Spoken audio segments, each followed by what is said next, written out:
Nyuma yangu ni mataji mawili na washindi leo hii ni wawili kwa upande wa wanaume, lakini pia upande wa wanawake, na mabingwa wa kombe la muungano mwaka 2025 kwa upande wa wanawake ni JKT. Pembeni yangu ni mmoja wa nyota ambao wameanikiza kwenye mchezo wa fainali leo hii. Hongera sana kwa ushindi huu na hongera kwa kuwa mabingwa. Tunashukuru na tunamshukuru Mwenyezi Mungu maana ndio muweza wa yote. Asante. Jina lako ni nani? Naitwa Irene Henry Rugeamba, ni team captain wa timu ya JKT. Irene, kwanza ilikuwa ni rahisi kiasi gani au ilikuwa ni ngumu kiasi gani kutoka mchezo wa kwanza mpaka leo hii mnapofikia tamati ya mashindano haya? Game zote hazikuwa rahisi, game zote zilikuwa ngumu kwa sababu kila mpinzani alikuwa anaitaka hii finali na alitaka kuwa mshindi. Kwa game zote zilikuwa tafu, ila tunashukuru Mwenyezi Mungu kwa hilo. Yes. Na mmecheza dhidi ya Jeshi Stars ambao pia ni wapinzani wagumu, lakini wewe kama mchezaji ulijiandaa vipi hasa ukiachilia mbali maelekezo ya mwalimu, wewe ulijiandaa vipi kisaikolojia hasa?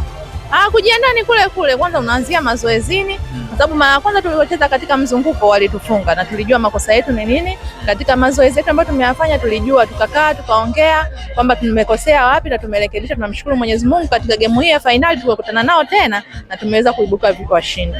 Michuano hii imekupa nini wewe kama mchezaji? Michuano hii kwanza inatuhakikishia kwenda kimataifa kwa sababu mshindi wa hapa ndo anaenda kuwakilisha taifa. Kwa hiyo katika hilo kwanza tunaanza kushukuru na vile kujulikana. Maana JKT inajulikana kila sehemu, lakini tukiwa washindi tunajulikana ni jinsi gani tulipokuwa tunalea vijana. Maana walikuwa wanacheza hapa wote ni vijana. Kwa hiyo tunaonyesha jinsi gani vijana wetu walivyokuwa na damu changa na walikuwa wanaitaka hii game.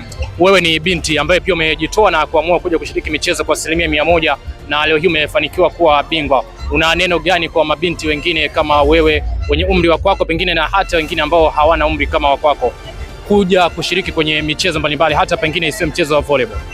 Michezo kama unavyojua, michezo ni furaha, michezo inajenga afya, lakini michezo sasa hivi ni ajira. Kwa hiyo wanawake, wamama, wadada, watoto, kwanza watoto wadogo tuanze kuwafundisha wakiwa wadogo ili waweze kujua sehemu gani wanafiti, kwa sababu ajira zinawafuata huko katika michezo. Kama sisi wengine tumeajiriwa kwa ajili ya michezo. Kwa hiyo michezo ni ajira ya kwanza ambayo tunajua binadamu kama binadamu ukiwa na ajira safi mambo mengine yanaendelea. Kwa hiyo michezo ni ajira, tuwafundishe vijana wetu na watoto wetu waweze kupenda michezo. Michezo ni ajira. Unatamani kucheza volleyball nje ya Tanzania?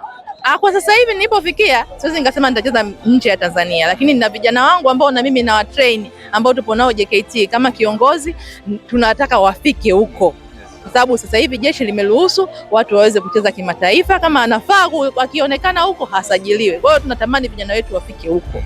Irene, sina haki yoyote ya kuendelea kupoteza muda wako zaidi ya kukuacha ukaendelea na sherehe za ubingwa. Tunashukuru, asante. Sawa.